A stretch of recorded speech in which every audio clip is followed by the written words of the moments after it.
Hello friends, welcome to my channel. और आज का मेरा टॉपिक है parts of speech. Parts of speech English grammar का बहुत ही इम्पॉर्टेंट पार्ट है और अगर हमारा कॉन्सेप्ट इस टॉपिक में क्लियर रहेगा तो ही हमारे इंग्लिश, चाहे वो इंग्लिश ग्रामर हो या फिर इंग्लिश लिटरेचर, हम उसमें अच्छा परफॉर्म कर पाएंगे। तो सबसे पहले हम ये समझते हैं कि इस पार्ट्स ऑफ स्पीच में ये स्पीच वर्ड का क्या मतलब है। तो जो भी हम बोलते हैं, बात करते हैं या फिर हम जो भी सेंटेंस बोलते हैं, ये सारी चीज़ें स्पीच कहलाती हैं। और जो भी हम बोलते हैं उसके भी कई सारे पार्ट्स होते हैं। फॉर एग्ज़ाम्पल, हमने कोई एक सेंटेंस बोला तो उस सेंटेंस के भी ढेर सारे पार्ट्स होते हैं। और पार्ट्स ऑफ स्पीच में टोटल 8 पार्ट्स होते हैं। तो ये 8 पार्ट्स ऑफ स्पीच हैं: noun, pronoun, adjective, verb, adverb, preposition, conjunction and interjection. तो अब आइए इनको डिटेल में समझते हैं। Noun. Noun is a name of person, place, animal और a thing.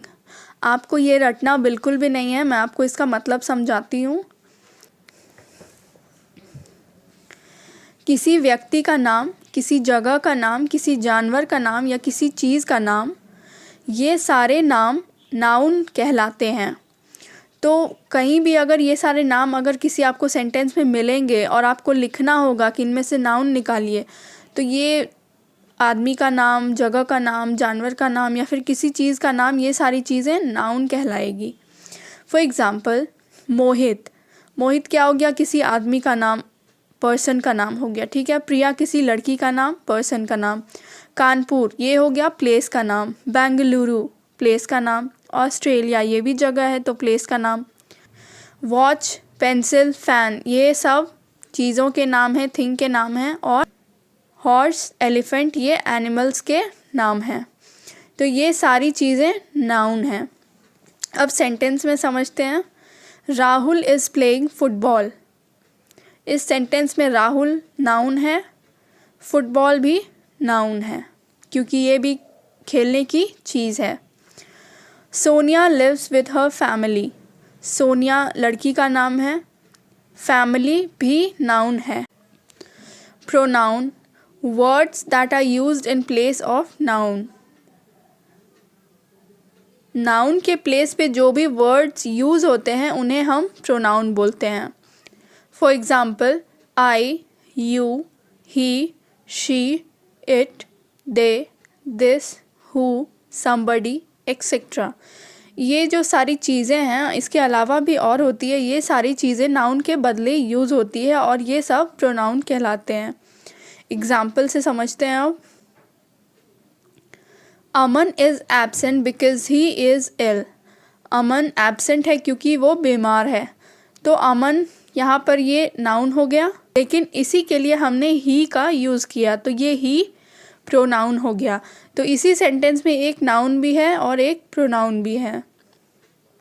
Rohan and Komal are friends, they are playing basketball together. Rohan and Komal दोस्त हैं और वो एक साथ बास्केटबॉल खेल रहे हैं। तो इसमें रोहन और कोमल ये दोनों नाउन है और इस सेंटेंस में रोहन और कोमल के बदले दे वर्ड यूज़ हुआ है तो ये दे प्रोनाउन है। तो इस सेंटेंस में 2 नाउन हो गए, रोहन और कोमल नाउन और दे प्रोनाउन, ठीक है। Adjective. Adjectives are words that describes noun और pronoun in a sentence. Adjectives उसे कहते हैं जो किसी सेंटेंस में नाउन या प्रोनाउन के बारे में कुछ डिस्क्राइब करे, कुछ इन्फॉर्मेशन दे। एग्जाम्पल से समझते हैं। Jiya is a clever girl. Jiya noun हो गया, गर्ल भी नाउन हो गया। जिया एक लड़की है तो इस गर्ल के बारे में हमें एक अलग से इन्फॉर्मेशन मिल रहा है। तो जिया कैसी लड़की है? क्लेवर गर्ल, एक चालाक लड़की है। जिया एक चालाक लड़की है तो ये क्लेवर हो गया एडजेक्टिव। प्रिया वोर a beautiful dress. Priya noun हो गया, ड्रेस भी नाउन हो गया।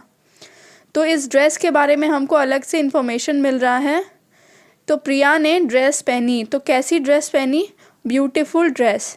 प्रिया ने एक बहुत ही खूबसूरत ड्रेस पहनी। तो ब्यूटीफुल एडजेक्टिव हो गया। I met a homeless man today, तो मैं एक आदमी से मिला, वो आदमी कैसा था? इस मैन के बारे में हमको एक अलग इन्फॉर्मेशन मिल रही है, तो ये आदमी कैसा था?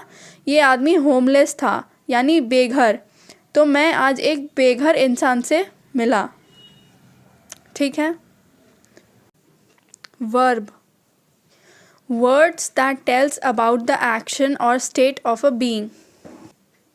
ऐसे वर्ड सेंटेंस में जो कि किसी एक्शन, की जाने वाली चीज़ के बारे में बताएं, एक्शन और स्टेट ऑफ अ बीइंग। तो एग्जाम्पल से समझते हैं कुछ एग्जाम्पल एक्शन या फिर स्टेट ऑफ बीइंग के example: run, sleep, walk, speak, go, come, listen. दौड़ना, सोना, चलना, बोलना, जाना, आना, सुनना। तो ये सारे क्या हो गए?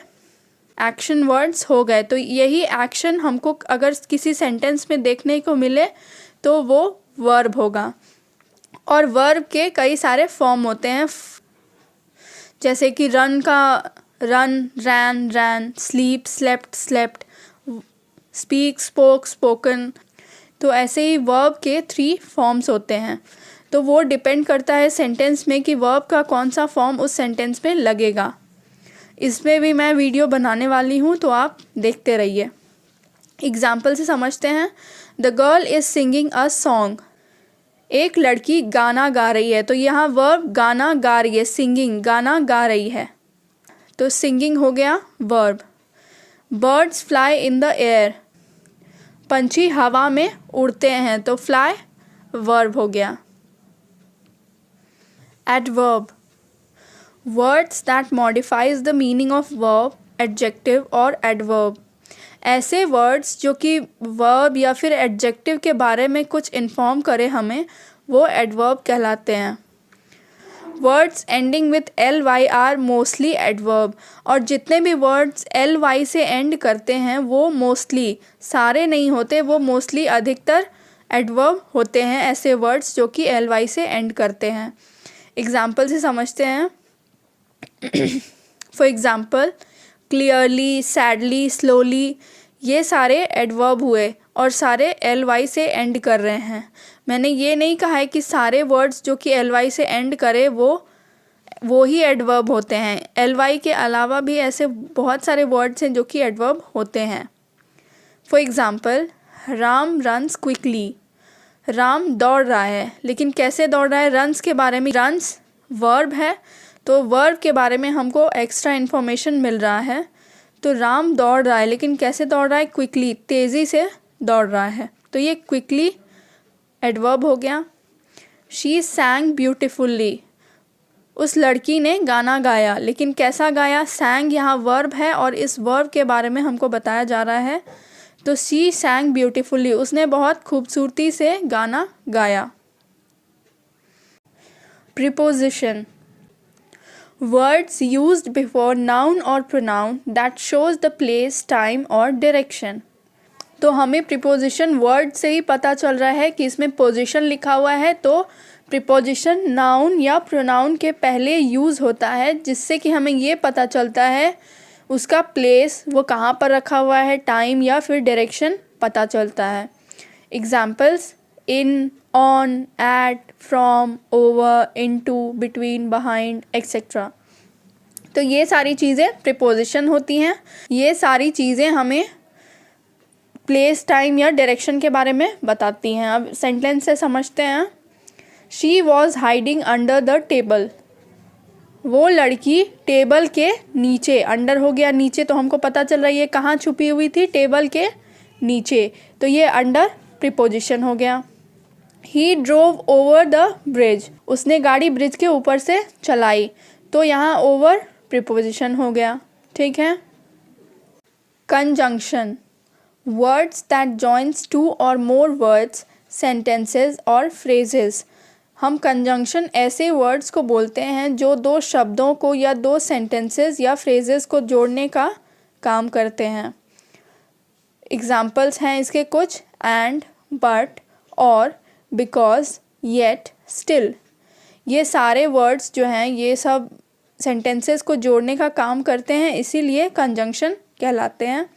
For example, he is poor but honest. यहाँ पे दो वर्ड्स हैं, पुअर और ऑनेस्ट, इसको जोड़ने का काम इस बट ने किया है, तो ये बट कंजंक्शन है। तो इसका मतलब ये निकल के आता है कि वो गरीब है लेकिन सच्चा है, तो इन दोनों को जोड़ने का काम बट ने किया। He remained at home because he was ill. यहाँ पर ही रिमेन्ड एट होम और ही वॉज इल, ये दोनों अलग अलग सेंटेंसेस हैं, लेकिन इन दोनों सेंटेंसेस को बिकॉज ने जोड़ा, तो मतलब ये निकल के आता है कि वो घर पर ही रुका क्योंकि वो बीमार था। बिकॉज ने इन दोनों सेंटेंसेस को जोड़ दिया, तो बिकॉज यहाँ पर कंजंक्शन हो गया। ठीक है। Interjection, words that show strong emotion. Interjection ऐसे वर्ड्स होते हैं जो कि सेंटेंस में स्ट्रॉन्ग इमोशंस, भावना, गहरी भावना को दर्शाते हैं। These words are always followed by an exclamation mark। और जितने भी ऐसे वर्ड्स होते हैं जो कि गहरे इमोशन को दर्शाते हैं, वो हमेशा एक एक्सक्लेमेशन मार्क के साथ होते हैं। इसके कुछ एग्जाम्पल्स हैं, लो, हुर्रा, वाओ, अलास, ओ, आ, एक्सेट्रा। तो ये सारे इमोशंस को दर्शाते हैं। हलो हो गया किसी का हालचाल पूछना, हुर्रा मतलब खुशी, वाओ भी खुशी, अलास दुख हो गया, ओह भी थोड़ा दुख हो गया, आ हो गई खुशी की भावना। तो ये सभी में एक्सक्लेमेशन मार्क आपको मिलेगा। एग्जाम्पल से समझते हैं अब। Hurrah, we won the game. तो यहाँ पर खुशी जताई जा रही है कि हमने मैच जीत लिया। ओह, आई गॉट हर्ट। ओह, मुझे चोट लग गई। तो ओ हो गया दुख जताने का, दर्द जताने का तरीका। तो फ्रेंड्स, मैंने यहाँ पर आपको शॉर्ट एक्सप्लेनेशन इन 8 टॉपिक्स पर दिया है। हालांकि इन्हें डिटेल में पढ़ना भी बहुत ज़रूरी है, क्योंकि नाउन्स के भी ढेर सारे पार्ट्स होते हैं और सभी 8 पार्ट्स के भी अलग अलग डिटेल्स हैं। तो ये सारे डिटेल्स एक ही वीडियो में कवर मैं नहीं कर पाती, तो इसीलिए मैंने ये शॉर्ट वीडियो बनाया है। लेकिन बहुत जल्दी मैं इन पर भी डिटेल एक वीडियो लाने वाली हूँ, सारे पर, नाउन का अलग, प्रोनाउन का अलग। तो आप इस वीडियो को एक लाइक ज़रूर करिए, मुझे उससे इनकरेजमेंट मिलती है और ऐसा लगता है कि आप लोग मेरे वीडियोस को देख रहे हैं और आप समझ रहे हैं। तो प्लीज़ मेरे इस वीडियो को लाइक करिए, मेरे चैनल को सब्सक्राइब करिए। मैं ऐसे ही और इन्फॉर्मेटिव वीडियोस लाने वाले हूँ। Thank you.